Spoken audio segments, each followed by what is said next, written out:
Hey, I'm Alan, and this is another weekly LCS pickup for the week of January 31st. And first, I'm starting off with All Time Comics Blind Justice, number 2. This came with 4 different covers. My LCS only had 2, so I picked up the better looking of the 2. The reason I really picked this up was the art, or the pencils, were done by Noah Van Sciver, which is Ethan Van Sciver's brother, who works for DC. He's got a really good YouTube channel, Comic Artist Pro Secrets is Ethan's channel. He does really good videos. Does some drawing tutorials. He covers the far left crazies who get up every day to call him a Nazi on Twitter, and covers here lately. He's been explaining his crazy stalkers and stuff like that. He's just recently left Twitter because it's become too crazy for him, and I don't blame him. It's absurd that you have people that just cannot handle someone that has a different opinion than them. Like they act like everyone's a Nazi, yet they act like the Nazis, and they want to silence any opinion that differs from theirs. They don't see how they're the one using the Nazi tactics, to silence someone or a whole group of people. Nonetheless, let's talk about some comics. Last night I did this video, and it was about 30 minutes long, and I ended up hating it. I wrote a couple little synopses for everything, and I'll just touch on a few of them. This one's a deadly manhunt in pursuit of an escaped maniac pushes blind justice to his absolute limits. He finds himself far from Optic City, exhausted, wounded, and on the brink of unraveling a new mystery, darker and stranger than any encountered before. This is a double-sized special. I think it was $3.99. It may have been $4.99. I don't know. A little too much, if you ask me, but I figured I'd check it out and support Ethan's brother. Next, from Dark Horse, I picked up Hungry Ghosts. This is, it says, on a dark, haunted night, a Russian oligarch dares a circle of international chefs to play the samurai game of 100 Candles, where each storyteller spins a terrifying game of ghosts, demons, and unspeakable beings, and prays to survive the challenge. It's inspired by a Japanese Edo period game of Hyakumonogatari Kaidenkai, and I'm sure I butchered the hell out of that. But Hunger Ghosts reimagines the classic stories of yokai, yore, and obake, all tainted with the common thread of food. First course, with bad consequence, a ramen chef refuses to help a beggar, and a band of pirates gets more and less than they were bargaining for after an encounter with a drowning woman turns ghastly. And this is actually from Anthony Bourdain, the kind of world-renowned chef, or at least in the U.S. He's renowned. He's got a few TV shows, No Reservations, and he's had different television shows on different stations. I think he's a New Yorker, I think he got his start in New York, opening restaurants, but he seems like a pretty cool guy. He doesn't seem like he really gives a damn too much of what other people think of him. And I always admire that about people. He likes a smoke and a stiff drink and a killer meal, and that's all right by me. Nothing wrong with that. I don't smoke cigarettes, but different vices for different people. There's some of the art. It sounds, a little crazy, a little out there, but I figured I'd at least give the first one a shot. I think this is a little mini series, but talks about horror and food, and I guess my fat ass was into that, so I picked it up. Next, I picked up The Realm, number 5. I think a lot of people are pretty well familiar with The Realm.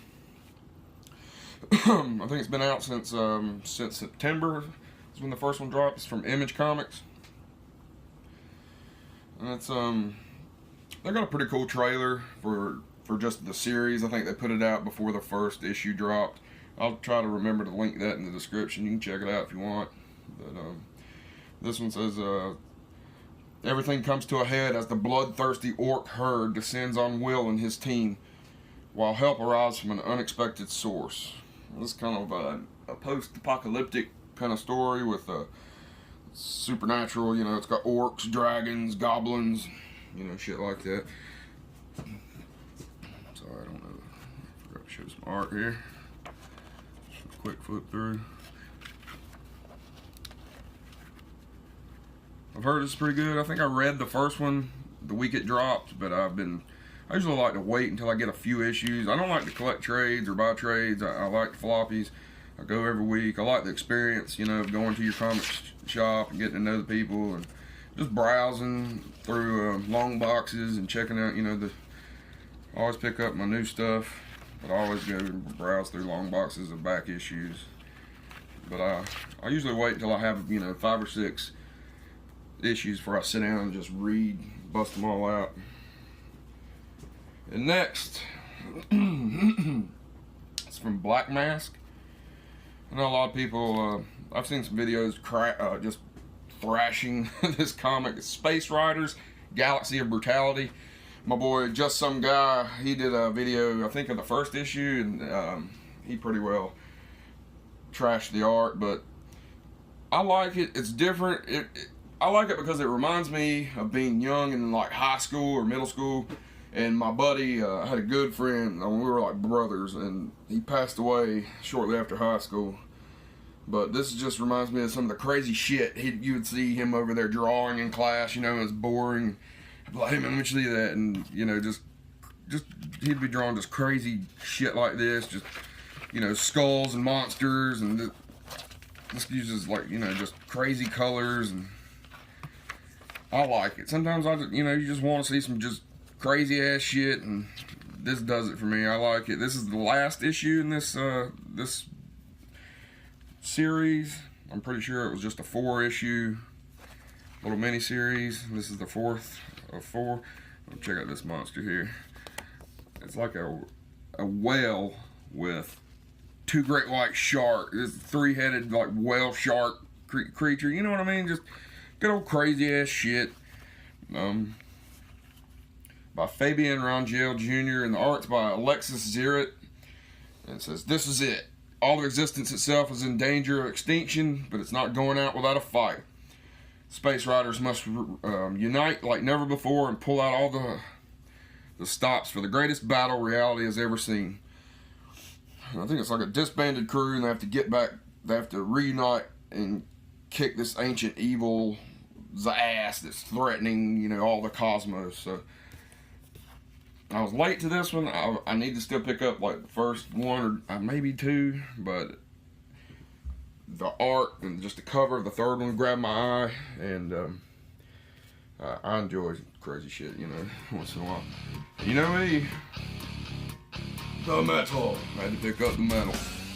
This was Dark Knight's Metal number 5. I think there's one more, and that should wrap up the core of Dark Knight's Metal series. This one says, "The Justice League faces the final extinguishing of our world, invaded on all sides by unimaginable nightmares, fueled on to the edge of oblivion only by the belief that there must be a light in the endless darkness somewhere. But what if there's not?" And I know it's overkill, but I like to grab all the covers if I can. What pisses me off is I really look forward to this cover. I've been seeing it, you know, for months. And the spine on every issue they had. This was the best one. But it's garbage. Like, look at this shit. You know what I mean? Brand new comic. Looks like shit.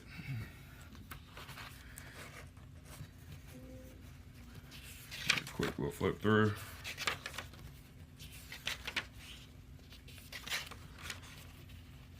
I'll probably be putting up a metal video later this week. But yeah, don't want to get too much into there, spoil stuff. But next from DC, picked up The Silencer. This is part of the DC New Age of Heroes. The first one dropped, I think, 2 weeks ago with Damage. Now this was The Silencer. She's one of the DC Universe deadliest assassins, and you've never heard of her. Yeah, no shit.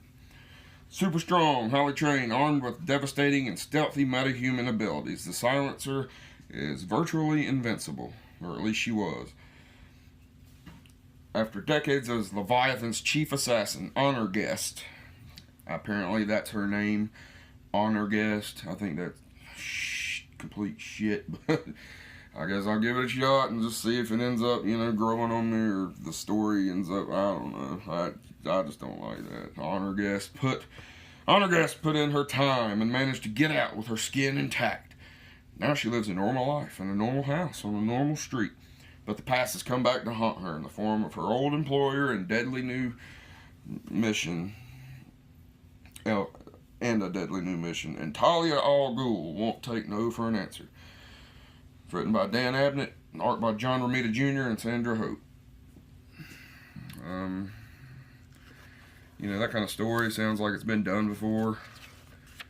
I guess this may be, DC's Natasha Romanoff or something. I don't know, But I'm going to give all the new DC heroes a chance. I'm going to, get the first few issues. And then from there, if there's some I really like, I'll continue to pick those up. And drop the ones I don't. Next from DC, grab Deathstroke Annual #1. An innocent man. Team Defiance is pushed to the edge of oblivion when one of their own ends up dead, and Deathstroke is to blame. Is this the end of Slade Wilson's hero turn? It's all been building to this. Don't miss the finale of Defiance, the events of which will lead Deathstroke down a shocking new path. And this is written by Christopher Priest, the art by Denny's Cowan and Bill Sienkiewicz. Sienkiewicz? I don't know how to say that dude's name. But, I like Deathstroke. This looks like it'll be a pretty good story. This was like DC's annual week, so thanks DC. Thought I was gonna have a light week, and you had to put out a shit ton of annuals and empty my wallet for me. Next, I picked up The Flash, Annual #1. The biggest Flash story of 2018 starts here, with a special story starring the classic Wally West, who's conflicted over whether to let Iris West know he's alive, and he'll need the help of the Flash to figure out what to do. But when Magenta, Wally's old love, needs his help, the Flash returns home to Keystone City, where he is confronted with violent memories of an unknown world. A major turning point for the Flash family that sets the path for earth-shattering stories in all of 2018. Written by Joshua Williamson, art by Christian Duce. So I had to check that out. It's going to set up, sounds like a pretty good bit of story coming up. Also grabbed Motherlands #1 from DC and Vertigo. It says, in a crazed future where unhinged technologies and interconnected parallel Earths have given rise to a new class of supercriminal, the most beloved celebrities aren't actors or rock stars, but the bounty hunters who travel an exotic multiverse in search of impossible prey. A spotlight shining Tracer known as Tab is forced to work with her own elderly, overbearing, and overcritical mother, who was once the most fabulous and celebrated bounty hunter of them all. Science fiction comedy, blacker than dragon shit. Sure it is. That's how they described it anyway. It says, Motherlands is a dimension-hopping, criminal-blasting story of two extraordinary women. Written by Cy Spurrier and art by Rachel Slott. I wonder if she's related to Dan Slott. But, that's nothing. I'm sure the ending. Just want to see some of this art right quick. But anyway, yeah, I'm not too excited about this book. Now the editor, Andy Corey, I believe, jumped on Twitter and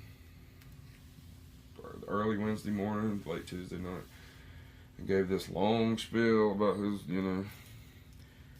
his beliefs, and of course it was directed at white men, white people. Even though he's half white, he's got the virtue signal. It's just like, why? You have tons of followers because you are at DC Comics. That's why everyone follows you. It's not for the political stylings of, Andy. It's like, why do they have to always, like anyone gives a shit? Talk about comics. Like, sure, I'm not talking about, censorship or whatever. I'm a big proponent of free speech. But, people follow you for art and DC Comics related stuff. Why would you deliberately, piss off a good section of your customer base? This doesn't make sense to me. Like, if you've got to talk your politics, why not get, Andy, at Andy12, or do it there. Whatever. It's just, when they do it over and over to the point where, you don't want to give them money. When they call you out and something you've never done, Anyway, I'm sorry, I get the rant. Damn, I gotta quit doing that. Next, I got the Detective Comics Annual #1. It's the origin of Clayface, and it includes his first conflict with Batman. The actor Basil Karlo was on the cusp of fame and fortune, the kind he dreamed of through his painful childhood, until an accident robbed him of his good looks that took him to the top. The scars don't make you a monster, only the darkness in your heart can do that, and in the wake of the accident, Carlo's darkness is revealed. This was written by James Tynion IV, and art by Eddie Barrows and Eber Ferreira.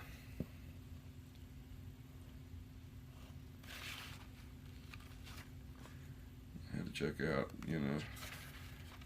backstory on Clayface. Damn, so many ads in these days, man.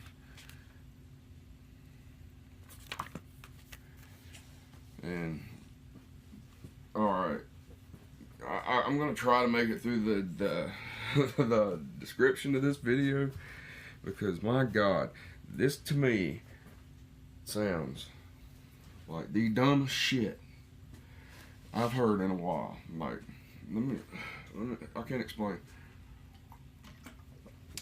Alright, y'all ready?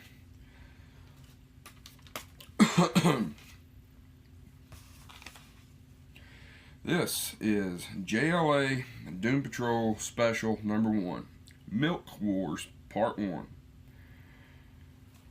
DC's young animal collides with the DC universe to bring you a different kind of crossover. The Doom Patrol has discovered that an interdimensional corporation called Retco has been stealing stories, reconfiguring them, and repackaging them for new markets. Our gang of misfit heroes have felt the touch of this nefarious company, and it has already started to change them. Even scarier is how deeply Retco has embedded itself into current continuity, using the radioactive milk of psychic cows. The radioactive milk of psychic cows to quell the more dangerous impulses of the Justice League and turn them into heroes safe for the masses. And to kick this off, Retco has gone all the way to the top. Meet Milkman Man, heretofore unknown final son of Krypton, who was sent to our planet to save him from the destruction of his homeworld, only to be adopted by an evil dairy farmer and raised to love all things dairy. Goddamn, Milkman Man, really? What in the hell, guys? Jesus, this sounds like the dumbest shit. And then I kind of read, this might explain it. Co-plotted by Steve Orlando and Gerard Way. Gerard Way is the lead singer of My Chemical Romance. He's kind of, he's all right. It's whatever. I think he may be over the young animal label. I'm not sure. I know I've never read a young animal book. None of it seemed appealing to me. I see they have a lot of cats on their covers, and I think I know who they're trying to market to. I don't think it's really me, but it says this exercise special starts with Milk Wars with a splash. Plus, who is Eternity Girl and how does she connect this whole scheme? A special 4-part backup feature by Magdalene Visaggio and Sunny Liu begins here. This sounds fucking stupid. I'm sorry. It's just fucking stupid. But, you know, that 4-part backup feature by Mags Visaggio. The next issue, part 2, is a Mother Panic Batman special. Written by Jody Hauser and Magdalene Visaggio. So that should be a real big pile of shit. I may just get this series and do some roast videos because I don't see this really being all that great.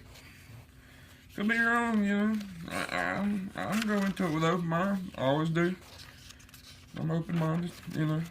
Just shit can sound dumb as hell and end up being really good. It's happened. But we shall see. Milkman Man. And I actually got some damn Marvel again. I swear I bought more Marvel since I've started doing these videos than I bought Marvel in the past year. After I said, you know, I don't buy Marvel all that often. Really. But I mean, you know, I'm trying to keep an open mind. This is because diversity in comics.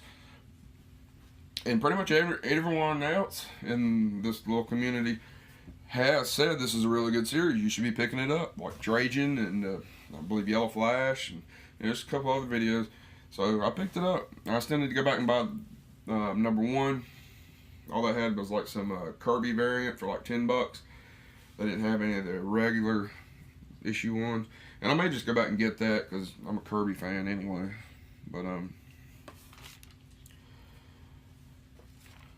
everyone's just been talking about, you know, I think it's good to see the Fantastic Four, you know, in print again.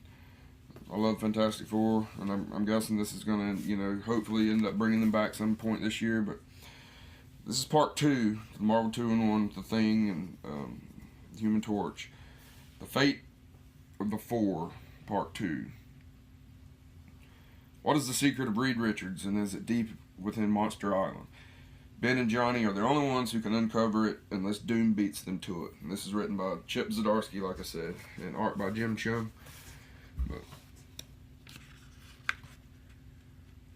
and, you know, this flying bathtub's cool.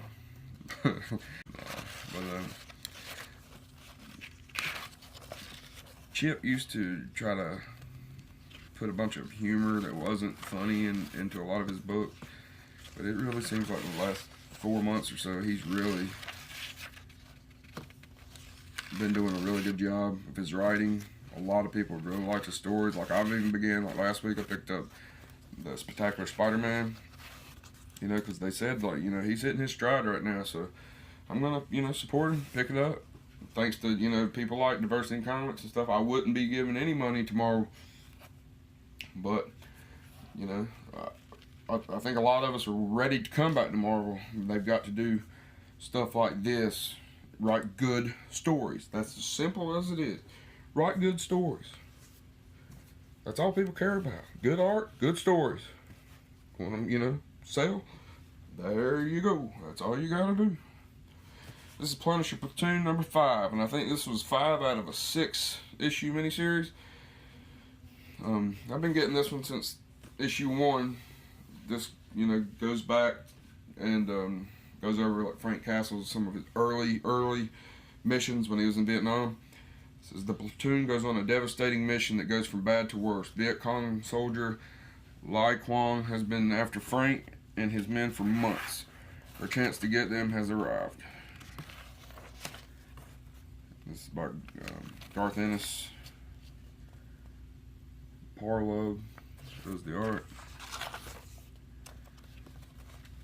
And this is the, you know, it's the Max series. I wish it'd go a little harder myself. This is like the, you know, the more mature stories from Marvel. But which is always good to me. I'm an adult. bring it, you know what I mean? Which, I mean, you know, I'm all for the majority of comics I think should be for kids, or aimed at them, or aimed at everyone, you know what I mean? Something kids through adults can enjoy. But it's nice to have, you know, some strictly mature stuff too to enjoy, just for us adults.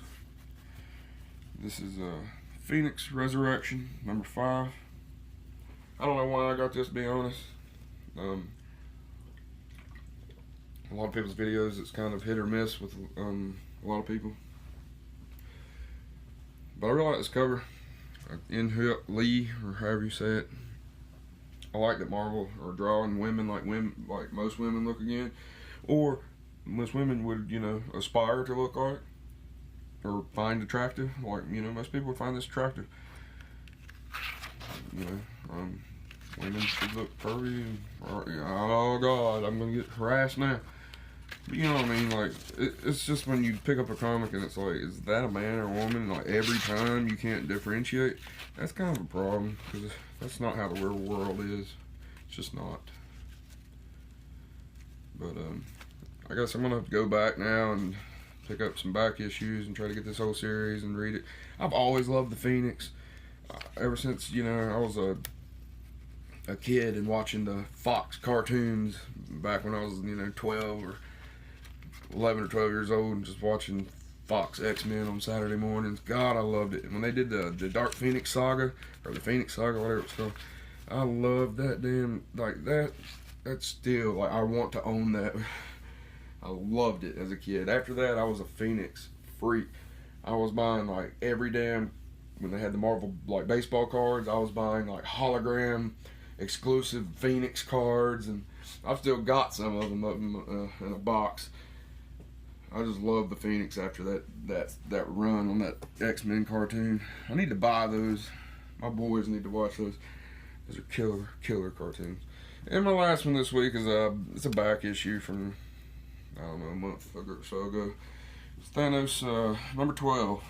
So as it all comes down to this, the battle between Thanos and his son Thane comes to a violent and universe-shaking climax. This is the last issue. That was written by Jeff Lemire, and the art was by German Peralta. Then Donny Cates and Jeff Shaw jumped on board, and after that, like the next issues, and they have all flown off the shelves. They had a first appearance of Cosmic Ghost Rider, and you couldn't find damn Thanos 13, 14, 15.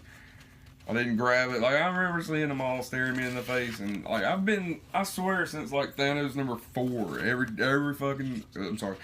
week I'd go by it, I would be like, pick it up, you know. Like, I've heard like that was one of the better Marvel stories. Like, it wasn't a lot good, but Thanos was, you know, generally by everyone said like it's a good story, and I don't know why. I just was stubborn and I would not pick it up. But now I want to get it, and it's going to cost me out the ass. So I'll just wait a couple of years and let it die down, and then I can get it pretty cheap, I feel sure. But yeah, guys, sorry, I know this was another long one. I need to learn to shorten these up and quit talking so much. But there's my pickups this week. I should have another video or two up in the next couple of days. I appreciate it. Please hit the like, subscribe button, ring the bell. You'll get notifications for whenever I drop new stuff. And thank you for any support you give me. I appreciate it to death. And we'll see y'all next. Later.